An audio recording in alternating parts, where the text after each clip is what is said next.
All right. Welcome, folks. Good morning. Hi, bracha. I made a bracha already. Good morning. Welcome. Welcome back to the mimer. Thank you. Alrighty.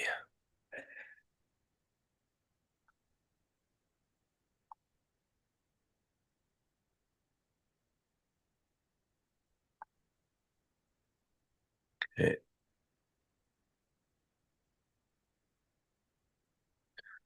So, trying to understand creation.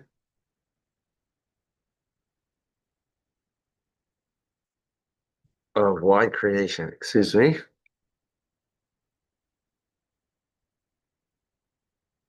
Why is creation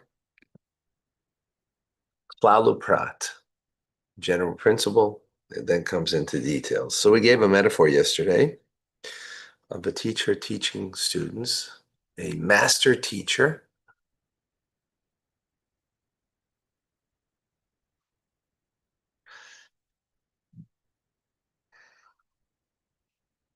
A master teacher teaching student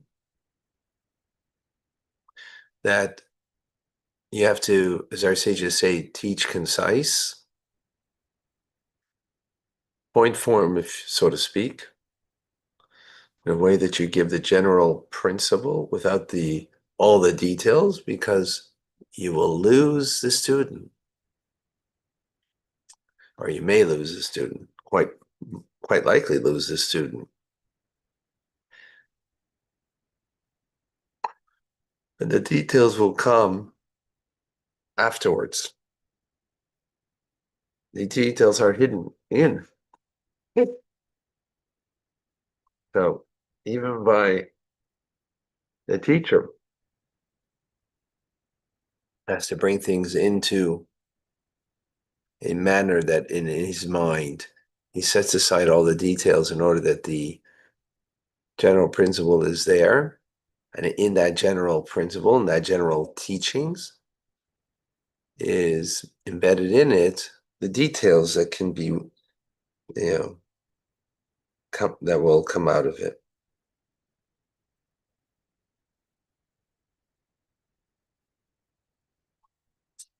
Yeah, so the teacher has to carefully take into consideration the student's capacity, what they can hold, what they're capable of, and give that over.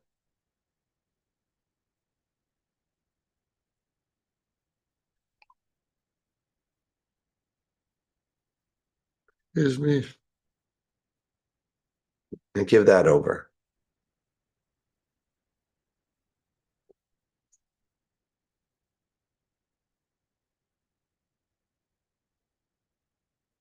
So,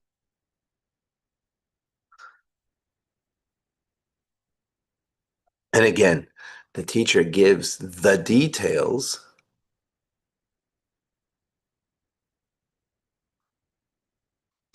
in the teachings. It's there, but hidden within. That could be teased out slowly based on what this student is capable of. So likewise, this is the metaphor. The analog then is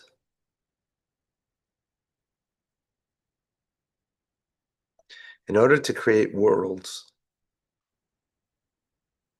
that it should be in accordance to the creation as we are,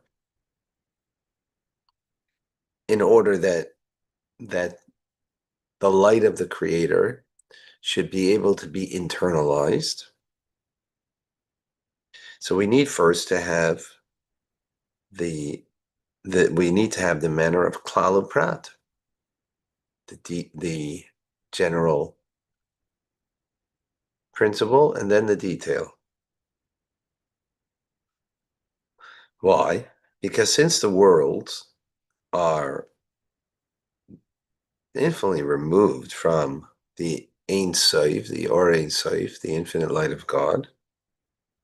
Therefore, if the light of creation, the energy force of creation, came directly from the Ein Sof,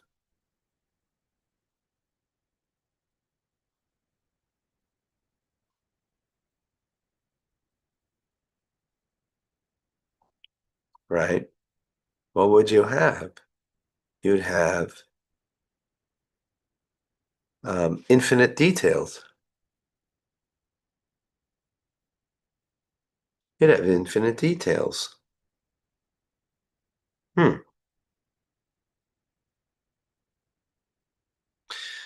Infinite details, and each detail would be itself infinite because it's coming from the infinite. Therefore, it was necessary that first there should be drawing down through creation the general principle. And as we explained, the general principle is an idea that hides in it all the details.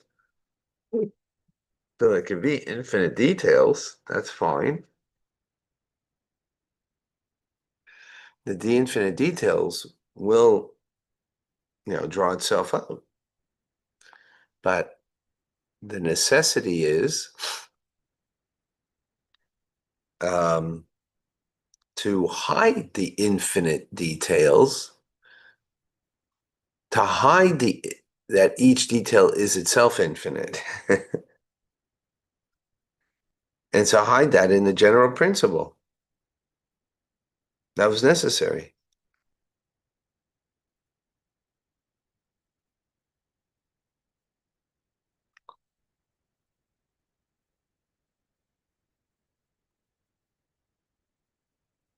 So because in the general principle then would be in accordance to the nature of the world, limited, right? And even the details that will come later will also come in a limited fashion. Because in the end, what is being created is a limited world.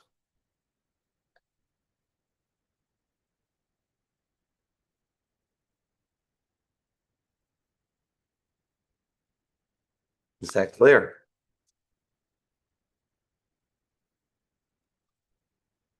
Yes.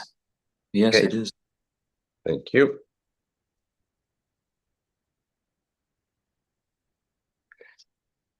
So, continues the Rebbe and says, just like the influence of the intelligence of the master teacher to the student, first you have the general principle of the details.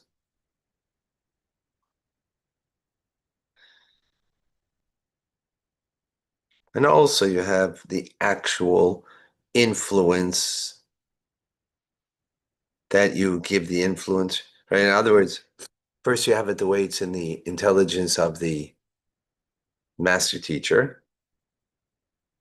Then you have it in actuality the way it's delivered, that it's delivered in a concise fashion, the teachings, meaning words that are precise,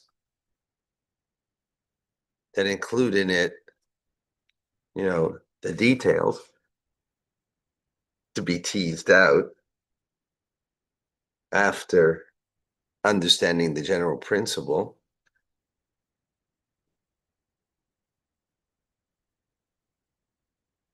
in order that the details should be understood by the student thereafter.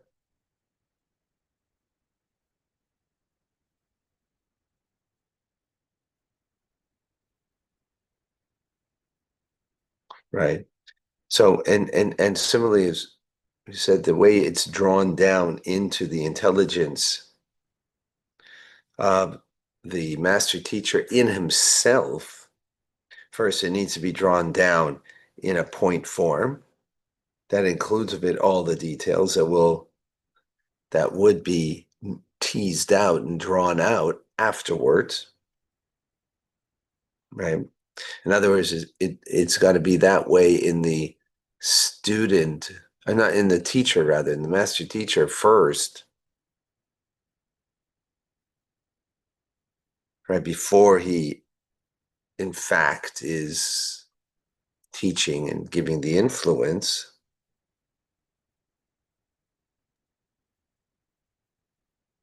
So similarly, it is above.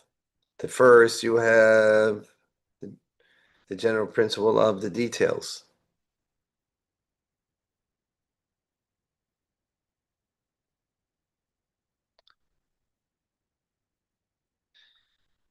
Right, you need to preface the general principle to of the details, both in the way it's drawn the light for the need of the world, right? The first thing you need, the general principle, and afterwards only the details, right? And that's in every single level, it will be that way in the act of creation, right? Before Tzimtzum, after Tzimtzum, the various levels in creation. And likewise, right, so in other words, that's the way it needs to be done, so to speak, from the side, from the point of view of the creator. And also in the actual giving of the influence in the act of creation, right? In the very act of creation, first you need to have, as we see, that's what happened. Maimer Echad. There was one word that God said that brought everything into creation as a the generality of creation, Bereshis, right? With those words, and only afterwards came the details in creation, the 9 others. Let there be light. Let there be a separation between the waters above and below, right? That the earth sprout forth vegetation, and so on and so forth, right? So, in other words, what we're saying is it's a 2-step process, as it is by it is the way it's in the teacher first, and then it's the way the teacher delivers the message, right? You have both I mean, in both instances, you have the general principle followed that embedded in is the details are there. And likewise in creation, it's that way. It's the way it is above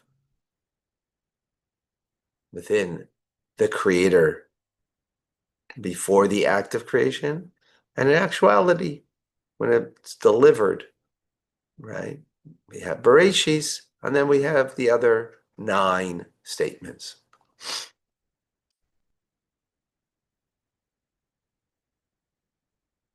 However, we have to understand, we're using a metaphor over here to give us an understanding of, creator and the act of creation, right? And we're using a metaphor from the master teacher to the student.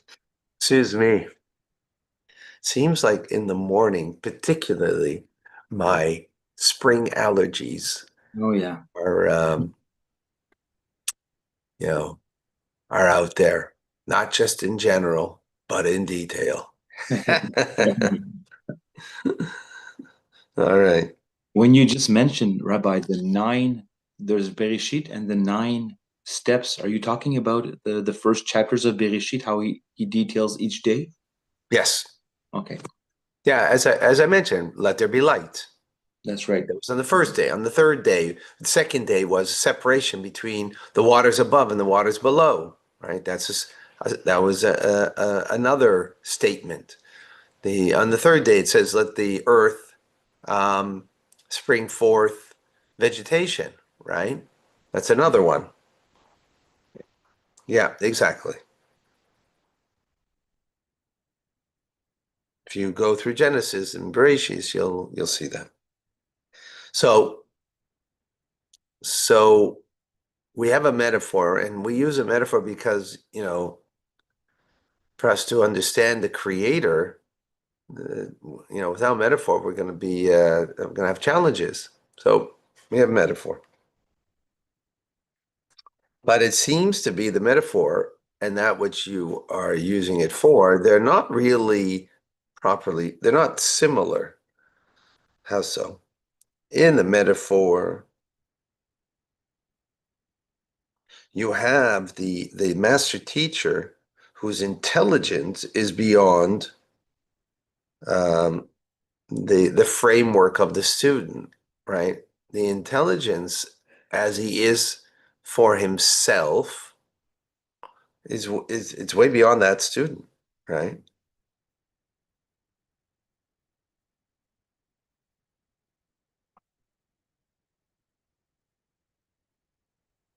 This is the Rav himself, the master teacher himself, not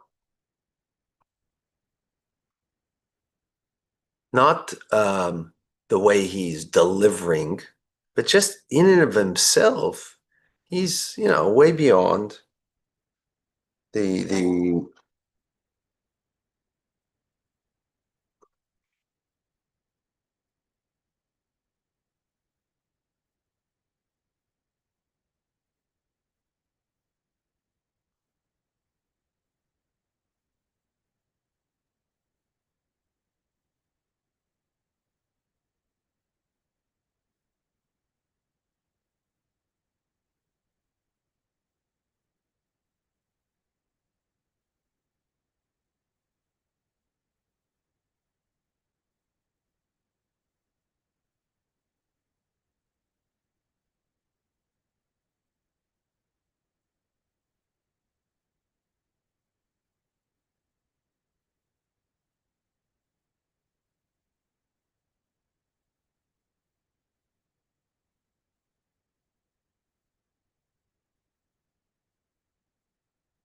oh, oh boy. Okay. Um, we're gonna have to come back to I didn't realize the time, and this is gonna be a little engaged to get to give this over fully. And